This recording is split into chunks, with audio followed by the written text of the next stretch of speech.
Bon, on a un problème. Lors de ma dernière vidéo, j'ai mis un générique au début de ma vidéo, voilà, c'était l'interview d'un mentor. Et voilà, c'était ma tête qui bougeait en fait sur le fond des Looney Tunes avec la musique et tout. Et ça m'a fait beaucoup rire de le faire parce que bon bah, déjà bah, ça me faisait rire, voilà, voir ma tête et tout. J'étais content, j'étais fier de ce générique et je l'aimais bien, voilà. Et puis le truc c'est que bah, en fait pendant 20 secondes du générique, bah, j'utilise une musique qui appartient à Warner Bros, là, tu sais la petite mélodie qui est au générique que je peux pas mettre du coup. Et en fait à cause de ça, et bah, j'ai un avertissement qui est appliqué sur toute ma vidéo de 50 minutes, hein, voilà c'est YouTube. Et puis bah, en fait, du coup bah, je suis obligé de changer parce que j'ai peur qu'à force je me fasse striker ma chaîne, ce serait bête à cause d'un générique. Puis bon, si un jour je veux monétiser mes vidéos quoi, je pourrais pas, enfin bref, il faut que je change. En même temps, j'ai pas envie quoi, enfin c'est juste la musique qui pose problème. Et puis bah je l'aime bien ce générique, voilà, l'animation, j'aimerais bien y garder et tout, mais en même temps si je coupe le son, ça n'a pas de sens. Voilà, je fais quoi, je recommence à zéro. Ah, si c'est pour faire un générique avec mon logo qui tourne, qui brille à la con comme ça, bah ça sert à rien. Du coup, qu'est-ce que je fais?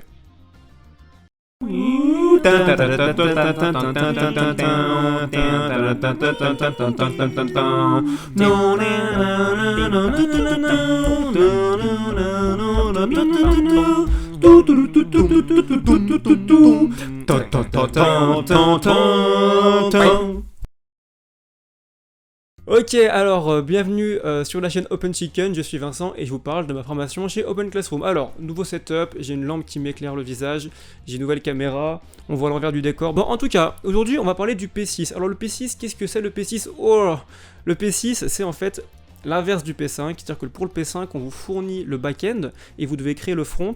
Et là en fait c'est l'inverse, le front est déjà créé, les appels à l'API sont déjà faits, mais l'API n'est pas créée. C'est vous qui allez créer le back-end, donc vous allez créer l'API. Voilà, pour ce projet, le back-end, c'est juste la création de l'API.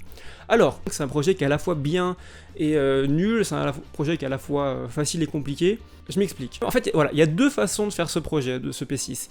Il y a la façon, bah les couilles, je me dépêche, et la façon, bon vas-y, je vais apprendre Node.js quand même en profondeur. Et en fait, on est assez vite tenté de faire la façon, je m'en bats les couilles. J'explique pourquoi. Vous venez peut-être de... Enfin, vous avez fini le P5, vous avez probablement galéré dessus parce que c'est un projet qui est très difficile, et vous avez peut-être perdu du temps sur ce P5, vous voulez le rattraper, et vous savez que le P7 est encore long, qu'il vous faudra du temps et tout. Le truc, c'est que vous avez possibilité en fait de rusher ce P6 et de le faire en littéralement une semaine.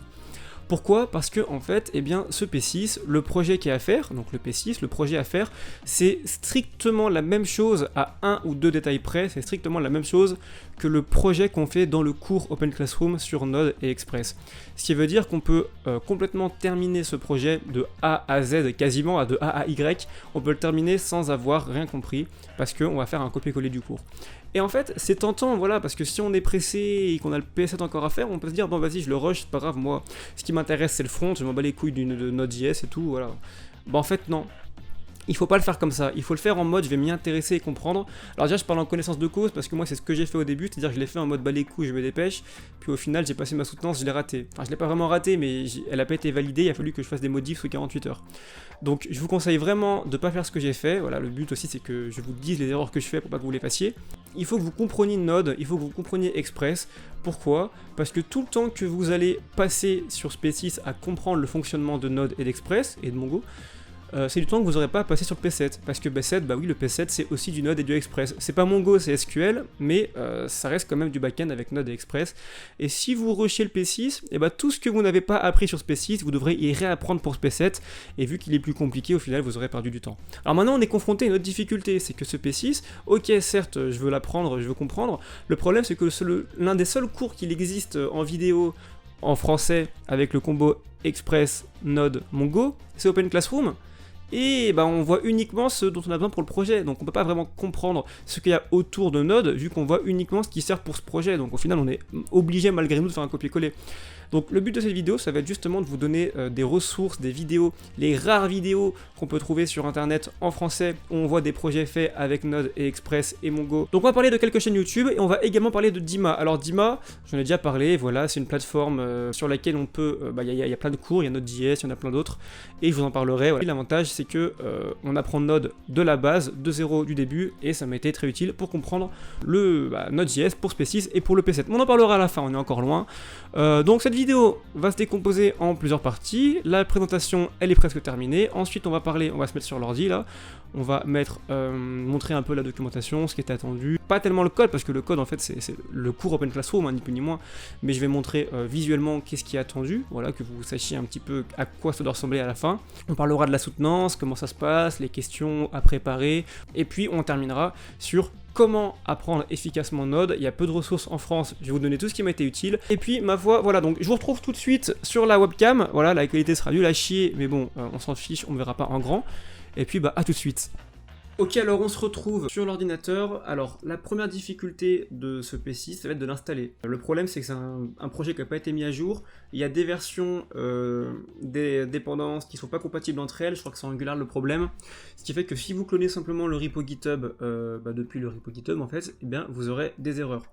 Donc il y a un héros inconnu, voilà, un héros de l'ombre qui a créé ce petit PDF qui explique en fait étape par étape comment installer le projet sans galérer. Donc je vous le mettrai en description, allez le suivre de grâce, il va vraiment vous aider. Donc on nous dit exactement, voilà, on installe npm, il y a des erreurs, on les fixe. On va mettre à jour Angular avec cette commande, on va faire tout ceci, on va faire tout cela. Ça marchera très bien, et après on pourra faire un npm start. Voilà, je vais pas m'étendre dessus, hein, vous irez voir ce qui est écrit ici. Allez voir en description. Si jamais vous avez encore des problèmes, parce que ce P6, tout le monde a des problèmes pour l'installer, ils sont tous différents, incompréhensibles.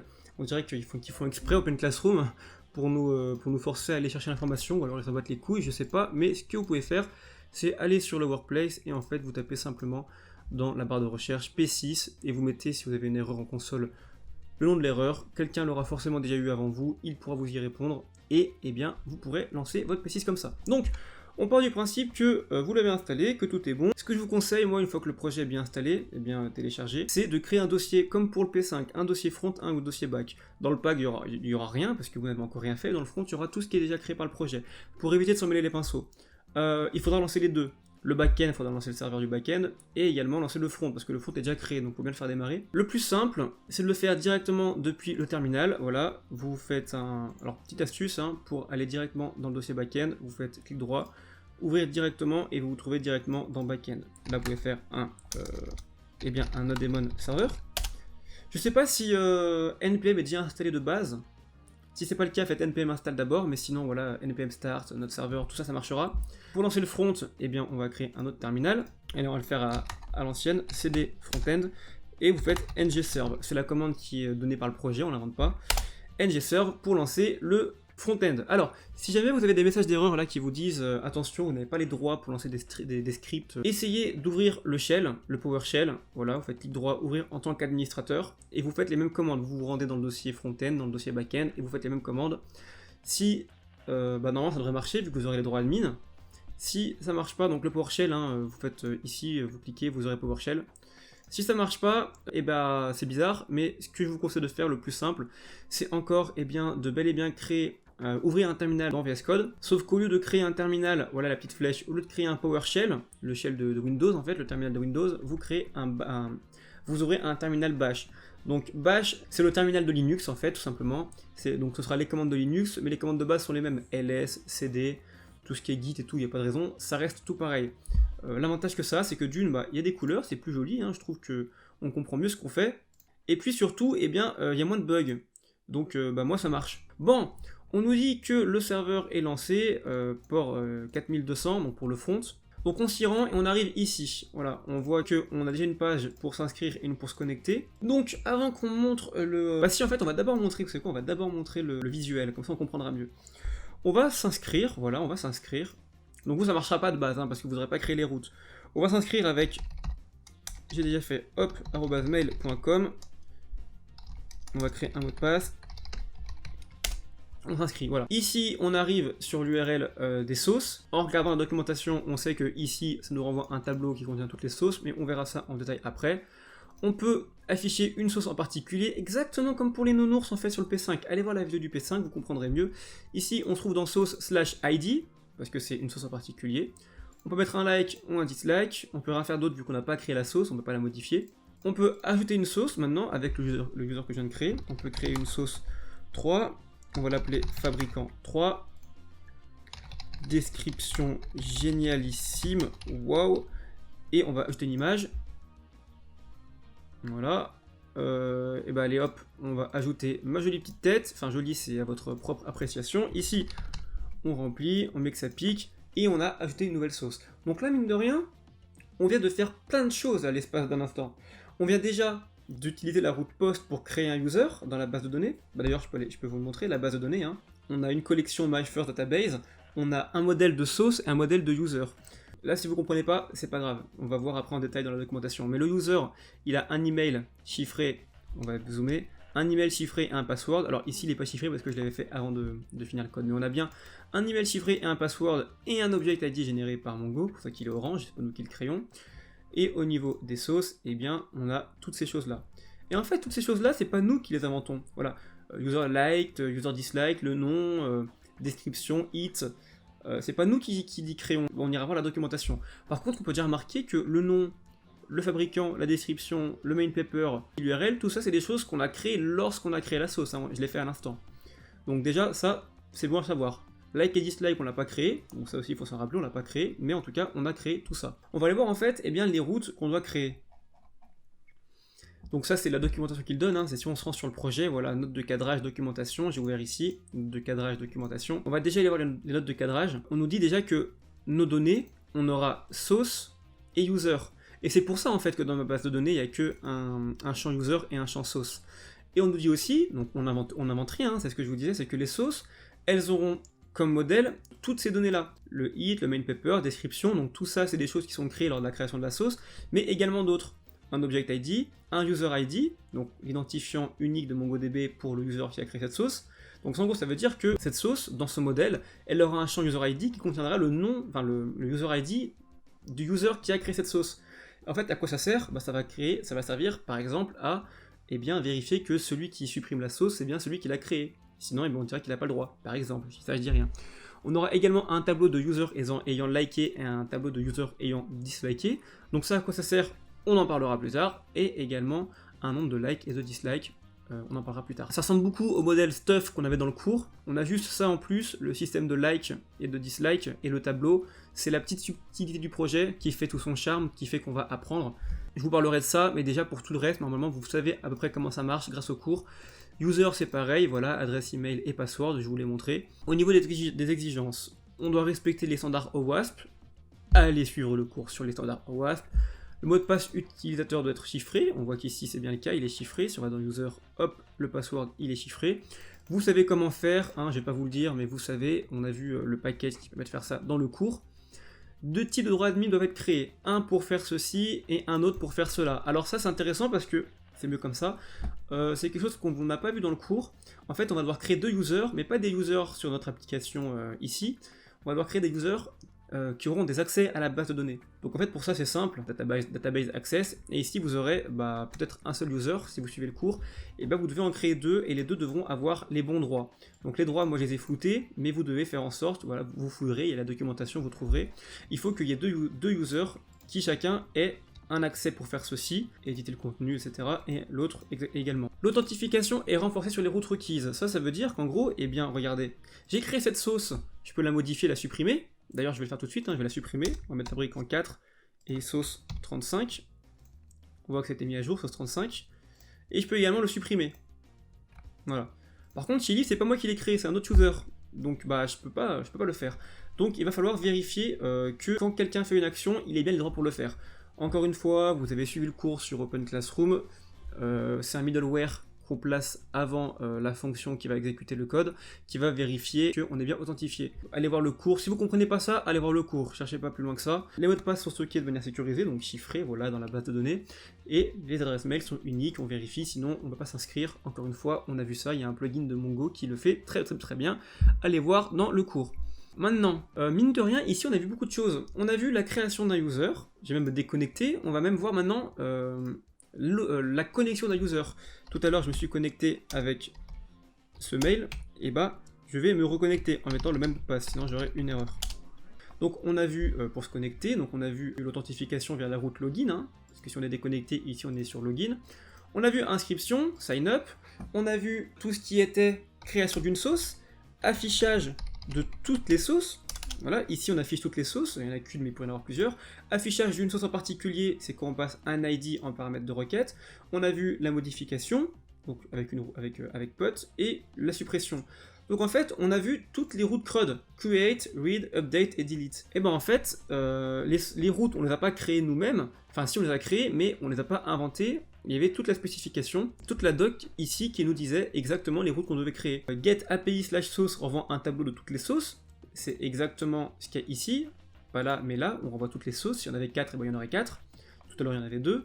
Get sauce/id avec un ID particulier, bah, c'est exactement ça, c'est-à-dire que quand on clique sur une sauce, on a le paramètre de la requête, l'ID de la sauce en paramètre de requête, et bien ici, on va effectuer le code pour renvoyer uniquement la sauce avec l'ID fourni.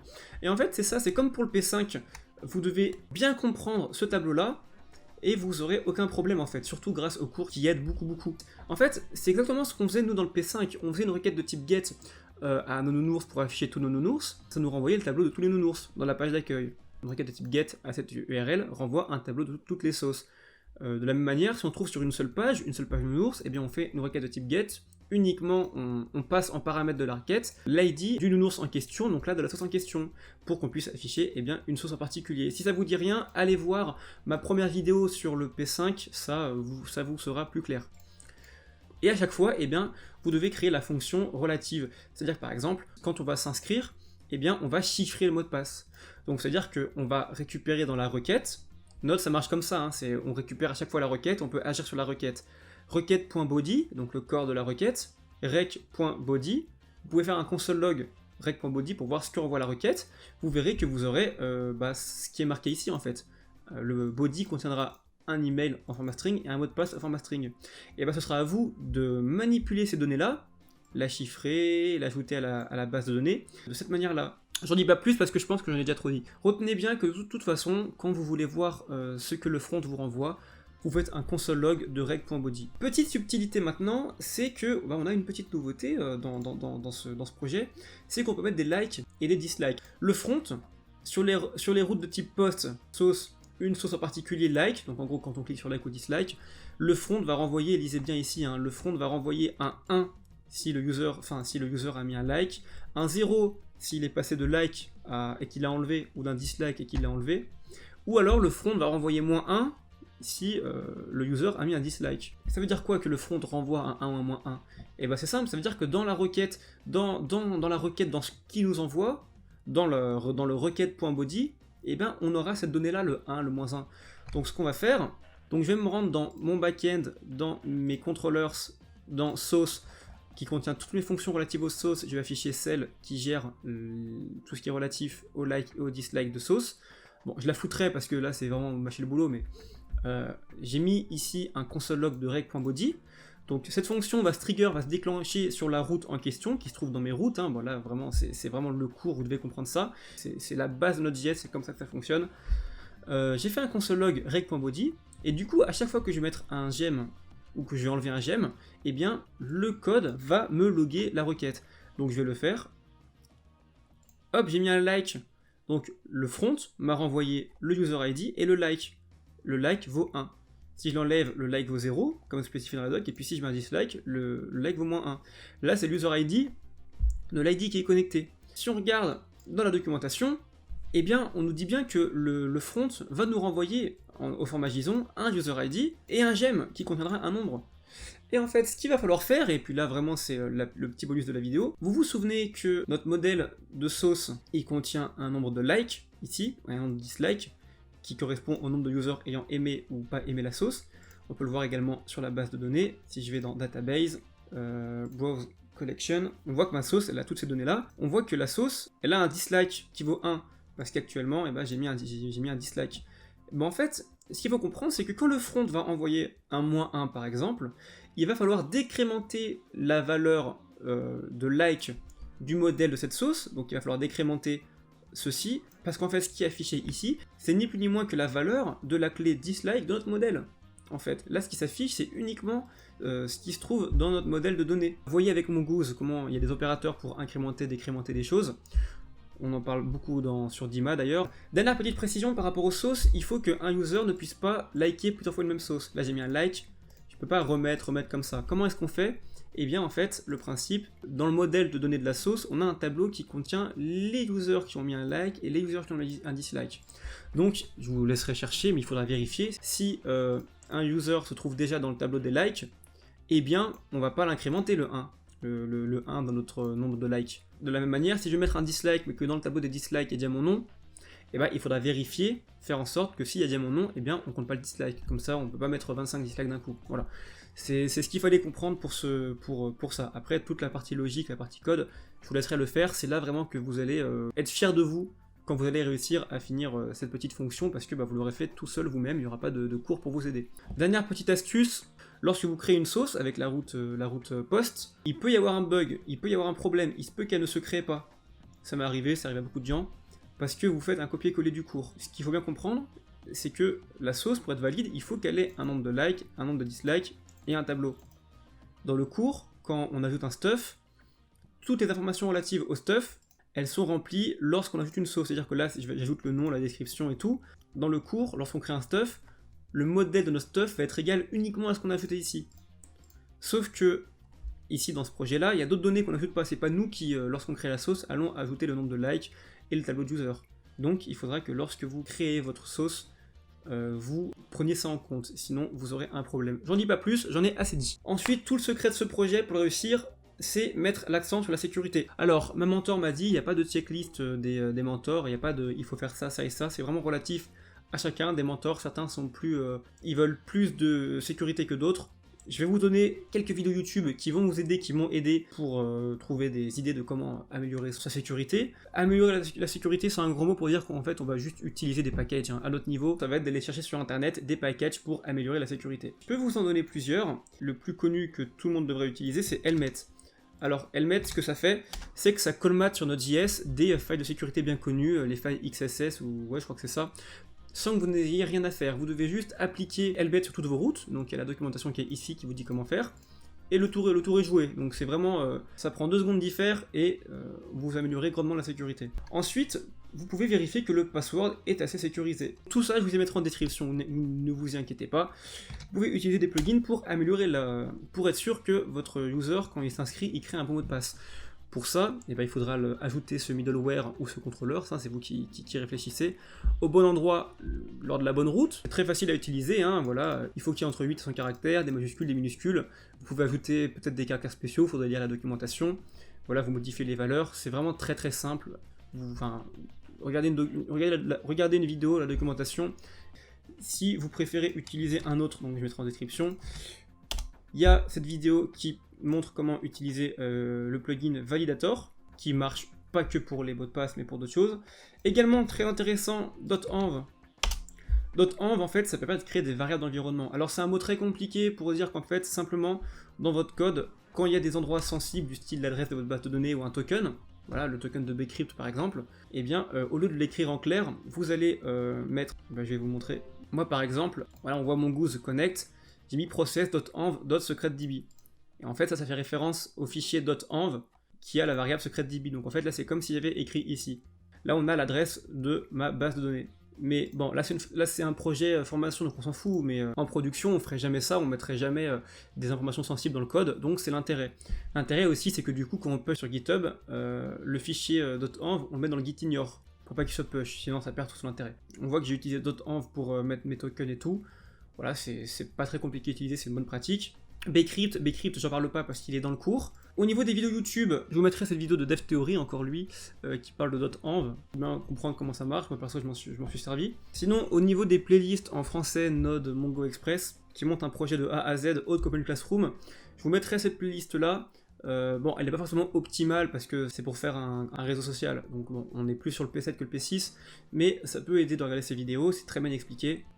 Je vous mettrai également en description le lien de cette vidéo de From Scratch, créer une API, qui était très utile, et également Xavier Blanc, Node.js avec Mongo, application REST. Voilà. Alors tout n'est pas forcément bon à prendre, voilà, parfois voilà, on voit que la vidéo elle est un peu vieille, Tout n'est pas forcément bon à prendre, mais tout de même, ça vous fera de bonnes bases en plus du cours Open Classroom.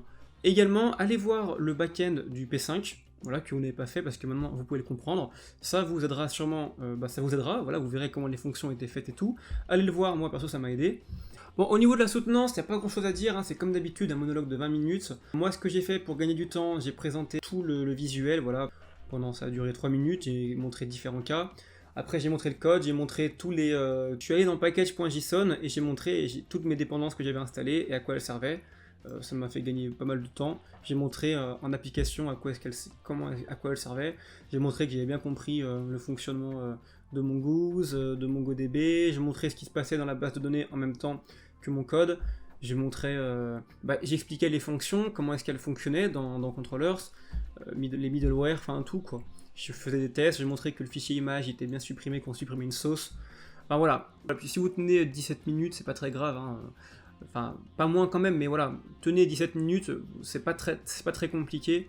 Au niveau des questions, j'ai eu des questions sur quel est l'intérêt de Mongoose par rapport à MongoDB, quel est l'intérêt d'Express par rapport à Node.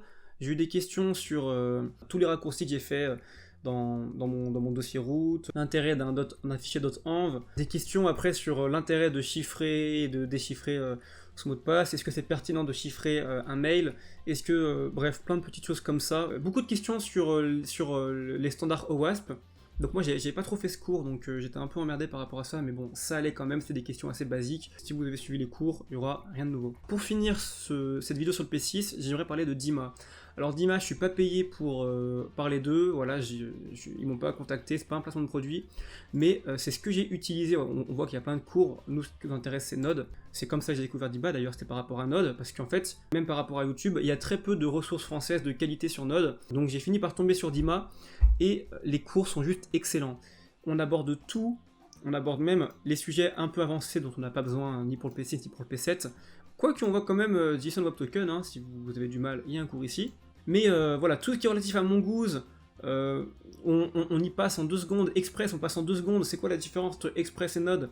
Les middleware, les templates, bref. C'est super, ça m'a vraiment beaucoup aidé. Si vraiment vous voulez comprendre Node.js et pas juste faire le P6 en mode je le fais puis on verra ensuite, je vous conseille vraiment de suivre ces cours. Alors, c'est 150 € pour 6 mois. Ça fait cher, je suis d'accord, mais honnêtement ça les vaut. Vous avez 7 jours gratuits, sans engagement. Testez-les de grâce, testez vos 7 jours, si ça vous plaît pas, vous résiliez, mais moi perso, j'ai pas du tout eu envie de résilier vu tout ce que ça m'a apporté. Et voilà, si vous décidez de franchir le pas et de prendre un abonnement chez Dima, je vous mettrai en description un lien de parrainage qui vous fera économiser 20 €. Moi ça me fera également économiser 20 € sur mon prochain abonnement, voilà, je vous le dis en toute transparence, mais je gagne, voilà, je suis pas payé, je gagne rien d'autre, donc c'est vraiment un bon conseil que je vous conseille de prendre. Voilà pour ce P6, ce qu'il y avait à en dire. C'est un projet, c'est pas le meilleur si on le subit, si on le fait en mode suit le cours, voilà, on le subit, il est pas génial. Si on comprend, qu'on suit les cours, que ce soit sur Dima ou sur YouTube, et qu'on comprend bien ce qu'on fait, là d'un coup c'est beaucoup plus intéressant, ce projet devient que du plaisir. Bon courage, sachez que c'est la dernière ligne droite, après c'est le P7, c'est l'apothéose, voilà, donc ménagez-vous, gardez des forces pour le P7. D'ailleurs en parlant du P7, la vidéo du P7, elle sortira pas tout de suite, parce que je vais mettre du temps à voir React, à voir SQL, elle va pas sortir tout de suite. J'essaierai de sortir d'autres vidéos entre temps, hein. Il va y avoir une autre interview d'un mentor, décidément, waouh, on devient des journalistes. Si vous avez commencé une formation chez Open Classroom, ou si vous envisagez de le faire, abonnez-vous de grâce, mettez un pouce bleu et abonnez-vous parce que ça va vous être utile. Voilà, on a bientôt couvert toute la formation, là on sera bientôt au P7. Ça vous sera utile, ce serait bête de se priver de ça. Et puis voilà, si ça vous a aidé, mettez un pouce bleu, c'est le but de la vidéo. Partagez aux gens sur le workplace qui ont du mal. Je vous retrouve d'ici une semaine ou une dizaine de jours pour une autre vidéo, on verra quoi, l'interview du mentor sûrement. Et puis d'ici là, portez-vous bien, voilà, allez, ciao!